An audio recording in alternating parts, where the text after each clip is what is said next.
Halo semuanya, perkenalkan nama saya Feriska Auliandriani. Saya mahasiswa BINUS University B29 dengan jurusan Manajemen Bisnis. Pada video kali ini saya akan membahas strategi politik perusahaan dalam konteks berkelanjutan dan etika bisnis di Indonesia.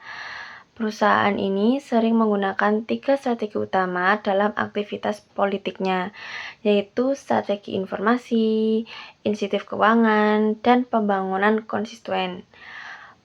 Pertanyaannya adalah, strategi mana yang paling tepat dan etis diterapkan oleh perusahaan di Indonesia saat berinteraksi dengan pemerintah, khususnya isu berkelanjutan? Menurut saya, strategi informasi adalah strategi yang paling sesuai dan etis bagi perusahaan di Indonesia dalam konteks berkelanjutan dan etika bisnis.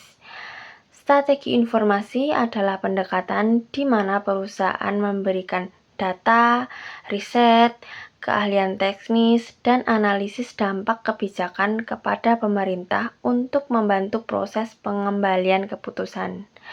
Strategi ini menekankan transparansi dialog berbasis pengetahuan dan kepentingan jangka panjang, bukan tekanan finansial atau kekuatan politik.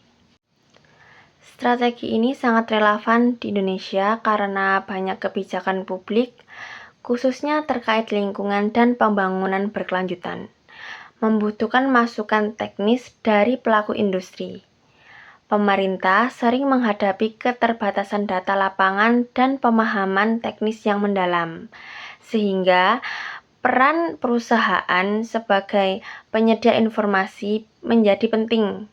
Sebagai contoh, di sektor energi terbarukan, perusahaan energi surya atau energi angin dapat memberikan data mengenai potensi energi bersih, biaya investasi, serta dampak pengurangan emisi karbon kepada pemerintah. Informasi ini dapat membantu pemerintah dalam merancang kebijakan transaksi energi yang realistis dan berkelanjutan, tanpa mengorbankan kepentingan lingkungan maupun ekonomi. Contoh lain dapat dilihat dari sektor kehutanan dan kelapa sawit. Perusahaan yang menerapkan praktik berkelanjutan seperti sertifikasi ISPO atau RSPO dapat menggunakan strategi informasi dengan menunjukkan data tentang praktik pengelolaan lahan yang ramah lingkungan, serta perlindungan keanekaragaman hayati dan dampak sosial terhadap masyarakat lokal. Pendekatan ini lebih etis dibandingkan menggunakan insentif keuangan untuk melonggarkan regulasi lingkungan. Dibandingkan dengan strategi insentif keuangan seperti donasi politik atau tekanan ekonomi, strategi informasi memiliki resiko etika yang lebih rendah karena tidak menciptakan konflik kepentingan atau ketimpangan kekuasaan.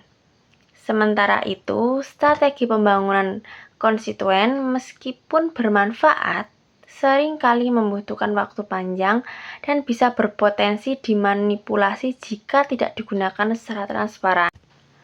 Sebagai kesimpulan, dalam konteks keberlanjutan dan etika bisnis di Indonesia, strategi informasi merupakan pendekatan paling tepat bagi perusahaan saat berinteraksi dengan pemerintah.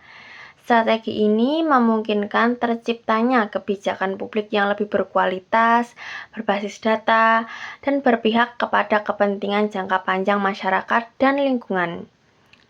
Dengan mengedepankan transparansi, tanggung jawab sosial, dan dialog berbasis pengetahuan, perusahaan tidak hanya melindungi kepentingan bisnisnya, tetapi juga berkontribusi pada pembangunan berkelanjutan di Indonesia.